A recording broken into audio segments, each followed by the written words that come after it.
Enough is enough. 600 people are still arrested every day in America for marijuana. At Normal, this is a stark reminder of why we do the work that we do and how much more still needs to be done. While nearly half of all states have moved to sensible, legalize, and regulate cannabis over the past decade, many jurisdictions continue to place marijuana consumers in handcuffs. For example, in Alabama, nearly half of all drug arrests are for marijuana. And in Georgia, 40% of those arrested for drug violations are charged with violating marijuana laws. In Texas, that's for you, Sohum, almost 1/3 of all drug-related arrests are for minor marijuana violations. And in Pennsylvania, 1 in 5 drug arrests are for marijuana. Nationwide, police made over 220,000 marijuana-related arrests back in 2023, and according to the FBI's new crime in the United States report, most of these arrested were charged with simple possession. This is a tremendous waste of police resources that ruins lives. Behind every one of these arrests, there's a person with a family, a person with a story. And at Normal, we never forget that. That is why we work so hard to make the case that the responsible use of cannabis should not be a crime. Even one marijuana arrest is too many, they say. With your help, they're trying to change things for the better. Marijuana arrests are down nearly 75% nationwide from their peak back in 2007, and both major party presidential candidates have now acknowledged that it's time to stop arresting Americans for the possession and use of cannabis, a substance that is safer than either tobacco or alcohol. And Normal began its quest to change America's marijuana laws over 5 decades ago, and they say we're now closer than ever to accomplishing that goal. But they need your help. And then the rest of this kind of goes into a fundraising effort for Normal. So if you want to check that out, you can head over to Normal's website and help them out with their campaign. But ultimately, I think this is so hypocritical of the Biden administration, where they want to tout all these pardons that they give away, but yet there's so many people still going to jail for whatnot. And this is just more and more of the same. But I do think that it's great that the numbers are down 75% in comparison to its peak. That's a huge drop nationally overall, but I can't wait to hear what you guys have to say, and especially Mr. Omar Figueroa. Hold on. What does the president have to do with local enforcement of cannabis laws? Hold on. We'll go in that. I want to hear what Omar has to say first, and we'll go into all of that, all your thoughts about that. I think it's Kamala Harris's fault that Alabama has a high marijuana arrest rate, and it's also her fault that Texas has ridiculous enforcement of their outdated cannabis law. Of course not. She doesn't control any of that. But these are Republican-led states, and the Republican legislatures and executives are the ones who are in charge of cannabis prohibition.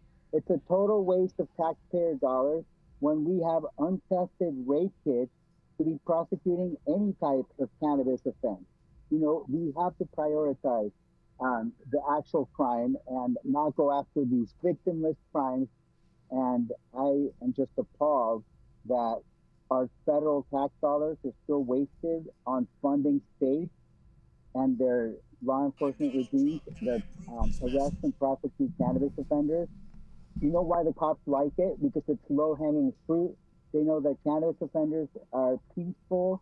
They're not like crazy tweakers who are unpredictable and often violent. And so for the cops going after pot-smoking hippies, it's the easiest part of their job, and they don't want it to go away. But it's not law enforcement.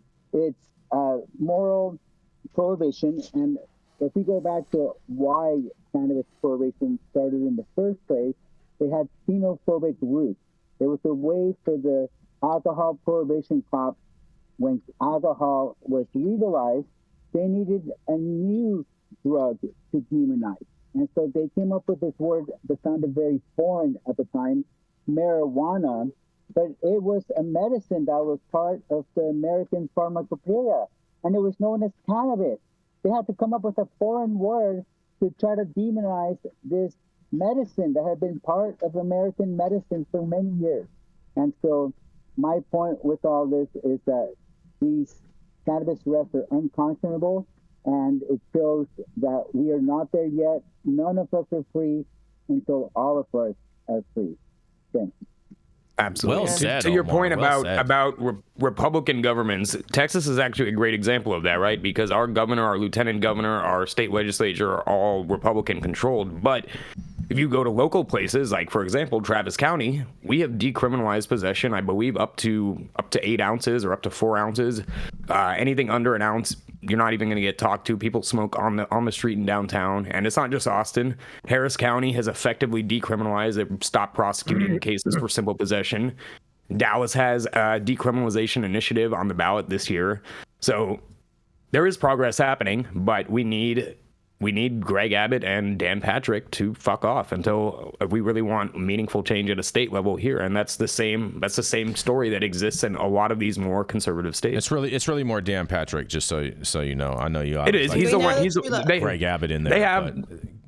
I mean, that's his lieutenant governor, though. So, but yeah, you're right. The lieutenant governor is the one that controls all of that, and so it's all about Dan Patrick. The focus. They have the political capital to get legislation passed at a state level here to expand the medical program or even to go adult use. But Dan Patrick. Refuses to bring those bills to the floor for a vote. So it is entirely him. I agree with you on that. It's all.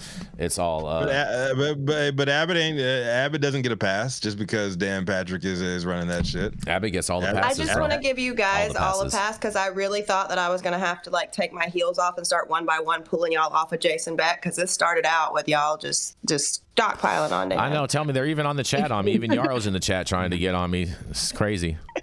Hi, Yarrow. You made this shit about Kamala Harris and shit when it didn't have to be. It is. It's always about Kamala Harris. She's the vice president, bro. She's trying to be your presidential nominee. Yeah. No, you're just reaching for things to blame her about. More we can talk about other her shit. Tenor for cannabis. We can talk about other people. Shit, man. She has how about we just go with what the story says? Enough is enough about people in prison. Jason, she didn't arrest anybody. She doesn't have arrest power. She was a prosecutor. The cops brought her shitloads of cases, and I'm not saying I like what she did with them, but let's not misconstrue it. Prosecutors don't arrest people. Cops arrest people. You know what, Dale? That's a fair point. But let me just say this: she has more convictions under her belt than arrests. How about that? Well, and compared to Terrence Hallinan, who she took over for, exactly, she was night and day different. Because Terrence said, "Fucking, I ain't going to prosecute anybody for smoking weed. I got real criminals to chase." I just wish we could talk about that. And how much are we continuing to spend in this country to go after people smoking weed?